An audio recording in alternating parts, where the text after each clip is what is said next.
चाहिँ हामी आइसिएससी को 5th सेमिस्टरको स्टुडेन्टहरु चाहिँ हाम्रो आइपिएम को प्र्याक्टिकल झोलमल बनाउनको लागि चाहिँ हामीले केही सामानहरु लोकल्ली जडीबुटीहरु हुन्छ नि जस्तै यहाँ विभिन्न किसिमका जडीबुटी नै भन्छ यसमा चाहिँ औषधीय गुणहरु भएको जडीबुटीहरु चाहिँ हामीले भेला पारेर ल्याएर राखेका छौं यसलाई चाहिँ हामीले यो ड्रममा चाहिँ कुवाएर करिब करिब 3 हप्ता 4 हप्तामा चाहिँ त्यो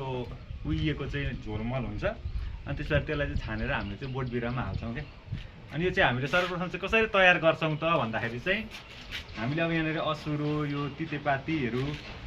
भेला गरेर ल्याएको छौं अनि त्यसपछि गाईको गौत पनि ल्याएको छौं अनि त्यसपछि हामी चाहिँ अब त्यहाँनेरबाट पानी पनि निकाल्छौं यसलाई सबैले हामीले कुट्छौं अथवा काट्छौं के किन कुट्छौं त काट्छौं भनेर क्वेशन सोध्नुहोस् तपाईहरु कसैले सोध्नुहोस् क्वेशन सोध्नु भएन तिमीलाई आउँछ त सोध्दिन म त किन काट्छन् भन्नु नि त किन काट्नु छिटो फर्मेन्टेसनको लागि एक्ज्याक्टली यो त छिटो फर्मेन्टेसन होस् भनेर चाहिँ यसलाई हामीले जति सक्दो मसिनो पार्दा पनि हुन्छ क्या मसिनो पार्दाखेरि चाहिँ अब छिटै कुहिने भयो नि त यतिकै हाल्यो भने त अब हामीले कति 3 हप्ता कि 4 हप्तामा तयार हुन्छ भनेको छ नि त हैन जाडो महिनामा फर्मेन्टेसन हुन अलिक टाइम लाग्ला यतिकै हाल्यो भने चाहिँ किन गुड क्वेशन एन्सर पनि भनिदिइ हेर्नुहोस् ट्राई गर्नुहोस् तपाई आफै एकचोटी मलाई थाहा छैन फर्मेन्टेसन ढिलो हुन्छ ए मिस्टर सोध्दा नि हुन्छ एक दुईवटा ल ड्यू टु कोल्ड इन्जुरी भन्न नसक्यो नि टेम्परेचर हामी चाहिँ यसलाई जस्तो सबै काटेर हैन यसको त्यो रेशियो चाहिँ 1:5:5 भनेर चाहिँ मिसले पढाउनु पनि भएको थियो त्यही अनुसार चाहिँ हामीले यो बक्सामा चाहिँ यो कति किलो हाल्छौं यो कति किलो छ हामीसँग 1 केजी मात्रै हाल्छौं 1 किलो मात्र 1 किलोमा यो सबै हाल्छौं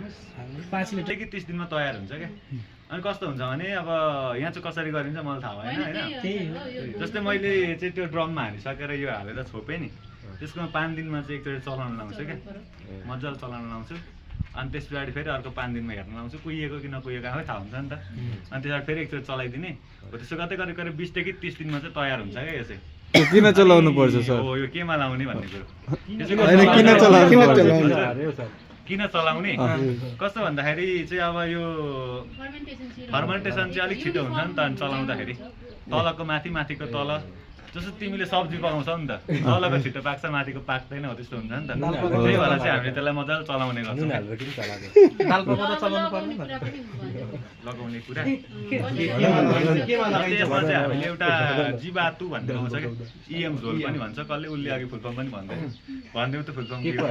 इफेक्टिभ माइक्रो अर्गानिजम हो त्यो हाल्यो भने चाहिँ यसलाई चाहिँ अब माइक्रो अर्गानिजमसित अझै त्यसलाई त कुहिनलाई चाहिँ छिटो छिटो गर नि त प्रक्रिया टाइमहरु चाहिँ छिटो छिटो भयो नि त त्यसले चाहिँ अलिक छिटो कुहिन मद्दत गर्छ के अनि अब त्यो अब सुरु गरौँ अब सुरु गरौँ हामी ल अब ल ल ल ल